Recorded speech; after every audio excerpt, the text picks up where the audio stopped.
గాజులు గాజులు ఎందుకు వేసుకుంటారు?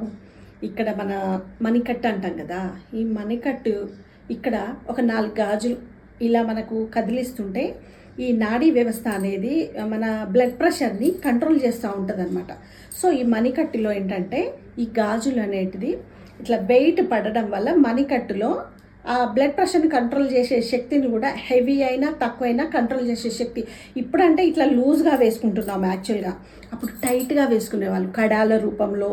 రాగివి కానీ బంగారము వెండి ఇవన్నీ లోహాలు కదా, సో మన బాడీ పైన దాని యొక్క ప్రభావం ఉంటుంది అనమాట. యాక్చువల్గా మన ఇండియన్ కల్చర్ అదే.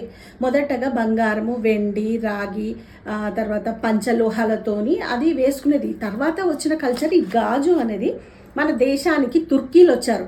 తుర్కీలు వచ్చిన తర్వాత ఈ గాజు సాంప్రదాయం లక్క సాంప్రదాయం అనేది వచ్చింది.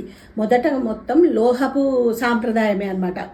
సో ఆ సాంప్రదాయాన్ని మనం ఇట్లా ట్రెడిషనల్గా చెప్పడం వల్ల సో అది మనం ఖచ్చితంగా మన ఒక సాంప్రదాయానికి బద్ధంగా ఉంటాం కాబట్టి ఈ నాడీ వ్యవస్థను కంట్రోల్ చేసే విధంగా గాజులు వేసుకోవాలి.